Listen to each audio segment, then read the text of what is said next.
आज है 16 दिसंबर 2024, दिन सोमवार। मधुभाषी में आपका फिर से स्वागत है। चलिए देखते हैं मध्य प्रदेश की फटाफट 25 बड़ी खबरों को। इससे पहले आप न्यूज को कहां से देख रहे हैं यह हमें कमेंट में बताना ना भूले।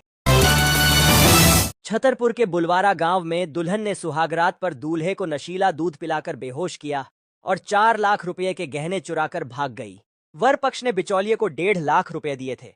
पुलिस ने दुल्हन और 3 अन्य पर मामला दर्ज कर जांच शुरू की है। फरियादी ने बताया कि बिचौलिया पप्पू राजपूत को भी 1.5 लाख रुपए दिए थे, जिसके बाद विवाह हुआ। फिर दुल्हन गहने लेकर भाग गई। मध्य प्रदेश में शीतलहर का दौर जारी है। रविवार को प्रदेश के आधे से ज्यादा जिलों में सर्द हवाएं चलीं। लोग दिन में भी ठिठुरते नजर आए। प्रदेश में अगले 2 दिन भी कड़ाके की ठंड का अलर्ट है। मौसम विभाग के अनुसार उत्तर भारत से बर्फीली हवा आ रही है, जो बहुत मजबूत है। इस वजह से पूरा प्रदेश ठिठुर रहा है। अगले 2 दिन ऐसा ही मौसम बना रहेगा। पचमढ़ी से भोपाल और ग्वालियर में ठंड अधिक महसूस की गई। इस साल दिसंबर की सर्दी ने रुख बदल दिया है। पिछले 10 साल के रिकॉर्ड और ट्रेंड को देखें तो दिसंबर के दूसरे पखवाड़े में कड़ाके की ठंड पड़ती रही है, लेकिन इस बार पहले ही पखवाड़े में तेज सर्दी का असर है। विश्व विख्यात तबला वादक और पद्म विभूषण उस्ताद जाकिर हुसैन का निधन हो गया है। सैन फ्रांसिस्को में उनका इलाज चल रहा था, वहीं उन्होंने आखिरी सांस ली। उनका जन्म 9 मार्च 1951 को मुंबई में हुआ था। उस्ताद जाकिर हुसैन को 1988 में पद्मश्री, 2002 में पद्म भूषण और 2023 में पद्म विभूषण से नवाजा गया था। ग्वालियर की जीवाजी यूनिवर्सिटी में रविवार को मुख्यमंत्री डॉक्टर मोहन यादव ने छात्रों से सवाल जवाब किए। उन्होंने पूछा, चंद्रमा की उत्पत्ति कैसे हुई, लेकिन कोई इसका जवाब नहीं दे सका। सीएम ने फिर पूछा, घड़ी के चलने का सिद्धांत क्या है। इसके जवाब में एक छात्र ने कहा सेल, जबकि दूसरे ने कहा सुई। इस पर कार्यक्रम में मौजूद केंद्रीय मंत्री ज्योतिरादित्य सिंधिया और मध्य प्रदेश विधानसभा के अध्यक्ष नरेंद्र सिंह तोमर ठहाके लगाकर हंस पड़े। इंदौर के रियल एस्टेट कारोबारी अनीस मोहम्मद को खाने में बेहोशी की दवाई देकर नेपाली नौकर दोस्त के साथ मिलकर 1.5 करोड़ का माल लेकर भाग गया। आरोपी 75 लाख के जेवर, 19 लाख नकद, 10 लाख की घड़ियां और थार एसयूवी ले गए हैं। यह इंदौर की सबसे बड़ी चोरी है। सूचना के बाद से तेजाजी नगर पुलिस कारोबारी के घर के आसपास ही डटी हुई है। आरोपी की धरपकड़ के लिए टीमें बनाई गई हैं। ब्राह्मणों को लेकर नॉवेल लिखकर चर्चित हुए एमपी कैडर के आईएएस नियाज खान अब नॉवेल के बजाय नॉवेला लिखेंगे, जिसकी थीम सनातन धर्म की रक्षा के लिए काम है और टाइटल फ्लाइंग सुपर ह्यूमन रखा गया है। 70 पृष्ठ के नॉवेला की कहानी राष्ट्रीय स्वयंसेवक संघ के कार्यकर्ताओं के इर्द गिर्द हो सकती है। इसमें वे बताएंगे कि उनका काल्पनिक पात्र कैसे देश और सनातन धर्म के लिए काम करता है और दूसरों को भी इसके लिए प्रेरित करता है। निवाड़ी जिले के ओरछा में राम राजा मंदिर के बाहर एक युवती का रील बनाते हुए वीडियो वायरल हो गया है। युवती भोजपुरी गाने पर डांस कर रही है।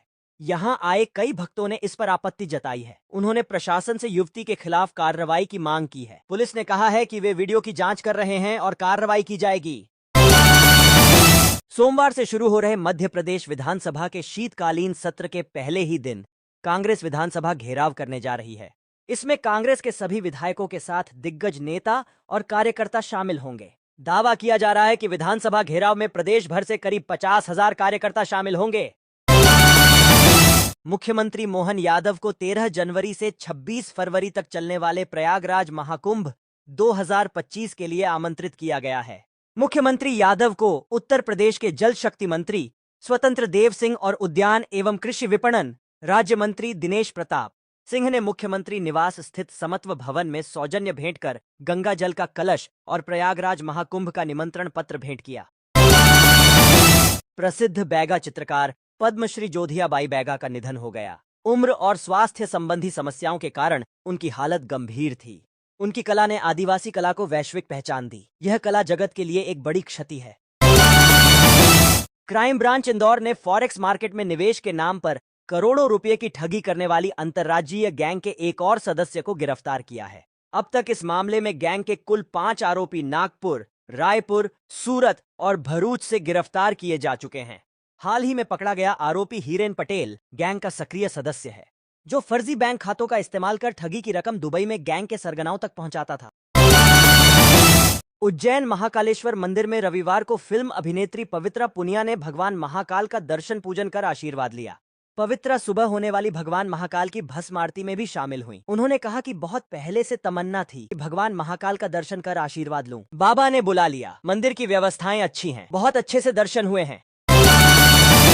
नर्मदापुरम के सतपुड़ा टाइगर रिजर्व में एक रोमांचक नजारा देखा गया। यहाँ भालुओं के डर से बाघ ने रास्ता बदल लिया। जब भालुओं का परिवार उसकी तरफ बढ़ा थी तो वह उल्टे पैर भाग निकला। शनिवार को इवनिंग सफारी के दौरान इस नजारे की तस्वीरें कुछ टूरिस्ट ने अपने कैमरे में कैद की। उज्जैन में तेज ठंड का दौर शुरू होने के बाद भगवान महाकाल के दर्शन के बाद शिप्रा नदी पर स्नान करने आने वाले श्रद्धालुओं के लिए घाट पर गर्म पानी भी उपलब्ध कराया जा रहा है। 25 वर्षों से घाट पर पूजन कराने वाले पंडे पुरोहितों के माध्यम से यह निःशुल्क गर्म जल उपलब्ध कराने की सेवा की जा रही है। ग्वालियर में रविवार को 100वें तानसेन संगीत समारोह की शुरुआत हुई।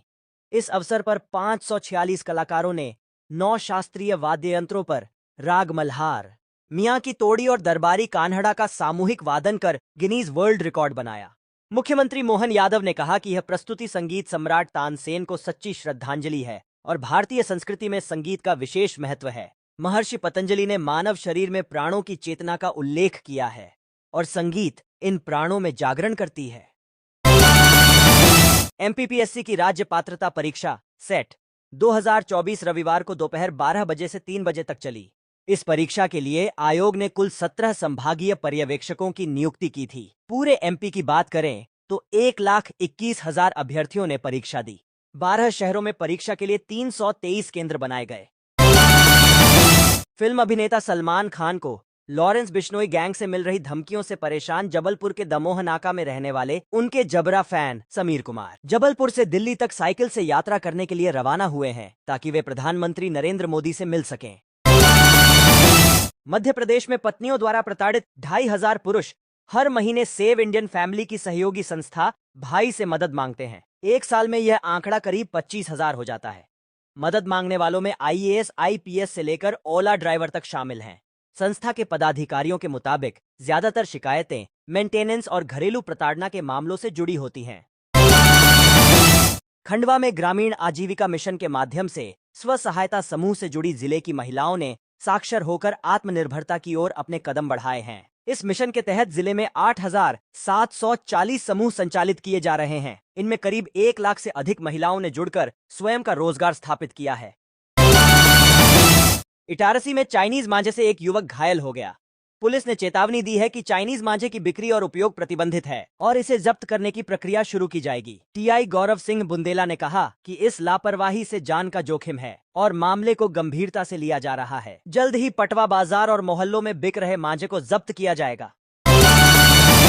ग्वालियर में रविवार को जीवाजी विश्वविद्यालय के 60वें स्थापना दिवस के उपलक्ष्य में उपराष्ट्रपति जगदीश धनखड़ ने जीवाजी राव सिंधिया की मूर्ति का अनावरण किया। इस दौरान उन्होंने कहा कि जीवाजी राव ने आजादी के बाद जनता की सेवा और शिक्षा के लिए अविस्मरणीय कार्य किए। महाराज जीवाजी राव जानते थे कि शिक्षा समानता लाती है, शिक्षा जागरूकता लाती है और शिक्षा से ही लोकतंत्र और संविधान की स्थापना होती है। IIM कॉमन एडमिशन टेस्ट का रिजल्ट जल्द ही आने की उम्मीद है। लाखों उम्मीदवारों का इंतजार खत्म होगा। पिछले वर्ष के ट्रेंड्स के अनुसार रिजल्ट 20 दिसंबर तक जारी हो सकते हैं। उम्मीदवार इसे ऑफिशियल वेबसाइट पर चेक कर सकेंगे, लेकिन अभी तक कोई आधिकारिक घोषणा नहीं हुई है। रेलवे भर्ती बोर्ड ने आरआरबी तकनीशियन ग्रेड 1 और ग्रेड 3 भर्ती परीक्षा की तारीखों में संशोधन किया है। 15 दिसंबर को आरआरबी ने आधिकारिक वेबसाइट पर इस संबंध में महत्वपूर्ण नोटिस जारी किया है। बोर्ड ने संशोधित परीक्षा कार्यक्रम जारी किया है। नोटिस के मुताबिक तकनीशियन ग्रेड 1 और ग्रेड 3 परीक्षा का आयोजन 19, 20, 23, 24, 26, 27, 28, 29 और 30 दिसंबर को होगा। मंडी में अनाज और सब्जियों के दाम में उतार चढ़ाव जारी है। डॉलर चने के दाम में गिरावट आई है, जबकि देसी चने का भाव भी घटा है। मूंग के दाम में वृद्धि हुई है और तुअर के रेट कम हुए हैं।